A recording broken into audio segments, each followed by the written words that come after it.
BJP down down जिंदाबाद जिंदाबाद SDPI जिंदाबाद जिंदाबाद जिंदाबाद एसडीपीआई जिंदाबाद जिंदाबाद जिंदाबाद एसडीपीआई जिंदाबाद प्राणालయం అర్పిస్తాం ప్రాణాలైన అర్పిస్తాం ప్రాణాలైన అర్పిస్తాం शर्म करो मोदी सरकार एपी सीएम शर्म करो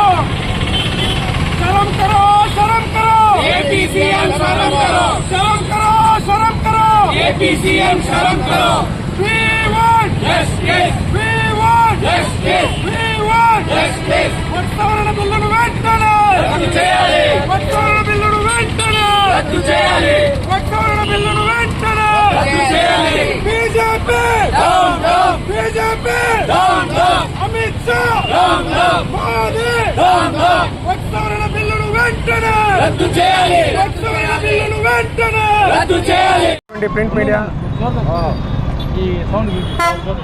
ఇక్కడ విచ్చేసినటువంటి ప్రింట్ మీడియా మరియు ఎలక్ట్రానిక్ మీడియా సోదరులందరికీ కృతజ్ఞతలు.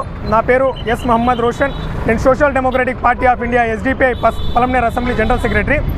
ఈరోజు ఎస్డిపిఐ పార్టీ దేశవ్యాప్తంగా ఈ నిరసన కార్యక్రమం చేయడానికి గల కారణము వక్ఫ్ సవరణ బిల్లు ఈరోజు పార్లమెంట్లో ప్రవేశపెట్టనున్నారు. ఈ బిల్లుకు వ్యతిరేకంగా ఎస్డిపిఐ పార్టీ అనేక పోరాటాలు చేసింది. దేశవ్యాప్తంగా నేషనల్ లెవెల్లో ఒక అపోజిషన్ పార్టీ చేయవలసిన పోరాటాలన్నీ ఎస్డిపిఐ పార్టీ చేసింది. ఈ వక్ఫ్ సవరణ బిల్లు ఏదైతే ఉందో ఇది వచ్చి రాజ్యాంగానికి విరుద్ధము. ఇది ఒక నల్ల చట్టము. ఈ చట్టం వల్ల ముస్లిం మైనారిటీలకు ఎంతో నష్టం కలుగుతుందని దీనికి వ్యతిరేకంగా పోరాటం చేస్తున్నాము. కేంద్ర ప్రభుత్వం ఏదైతే ఉందో 2014 నుంచి కేంద్ర ప్రభుత్వం అధికారంలో వచ్చినప్పుడు గరీబోంకు 15 लाख देंगे అని నినాదంతో వచ్చినారు. కాలాధన్ లేలకెంగే నినాదంతో వచ్చినారు. గరీబీ మిఠాయింగే నినాదంతో వచ్చినారు. ఇవేవి చేయకుండా ఏదైతే ముస్లిం మైనారిటీలు ఉన్నారో వీళ్ళపైన నల్ల చట్టాలు తేవడం, ఎన్ఆర్సీ ఏదైతే కానివ్వండి, సిఏఏ కానివ్వండి, యూసీసీ కానివ్వండి, దేశ అభివృద్ధి పైన దృష్టి పెట్టకుండా ధరలు మండిపోతున్నాయి. ఒక పక్క చూస్తే పెట్రోల్ ధరలు 100 రూపాయల కంటే ఎక్కువైపోయినాయి. నిత్యావసర సరుకుల ధరలు ఎక్కువైపోయినాయి. పేదవాళ్ళు ఇళ్ళు గడవడం కష్టమైపోయింది. దీనిపైన దృష్టి సాధించకుండా ఏదైతే ఆస్తులు ఉన్నాయో, ముస్లిం వక్ఫ్ ఆస్తులు ఉన్నాయో అంబానీ అదానికి అమ్మడానికి వీటిని దీనిపైన చట్టాలు తీసుకురావడం జరుగుతుంది. ప్రభుత్వము, కేంద్ర ప్రభుత్వం దేశ అభివృద్ధిపైన దృష్టి పెట్టాలి. దేశంలో యువకులకు ఉద్యోగాలు లేవు, సరైన ఉపాధి లేదు. దీనిపైన దృష్టి సాధించకుండా ఈ వక్ఫ్ ఆస్తులపై కన్ను వేయడం అనేది చాలా బాధాకరమైన విషయము. Social Democratic Party of India ఈ వక్ఫ్ సవరణ బిల్లుకు వ్యతిరేకంగా ఎన్ని పోరాటాలైనా చేస్తుంది. ఒకవేళ ఈ బిల్లు కింద పార్లమెంట్లో పాస్ అయిందంటే ఎన్ఆర్సీ సిఏఏ కంటే కూడా దారుణమైన ప్రోగ్రాం అనేది చేస్తాము.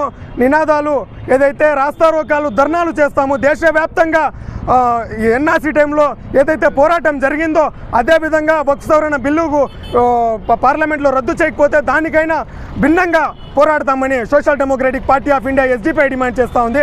కేంద్ర ప్రభుత్వం, మరొకసారి చెప్తాను, కేంద్ర ప్రభుత్వం దేశ అభివృద్ధిపైన దృష్టి పెట్టాలి. యువతకు ఉద్యోగాలు లేవు, వీటిపైన దృష్టి పెట్టాలి. కానీ ఇలాంటి చట్టాలు తేవడం ఇప్పటికైనా మానుకోవాలని Social Democratic Party of India SDPI demand చేస్తూ ఉంది. జై హింద్, జై భీమ్, జై సోషల్ డెమోక్రసీ.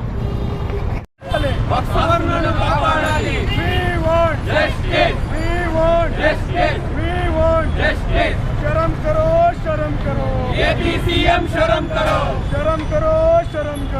एपी सीएम शर्म करो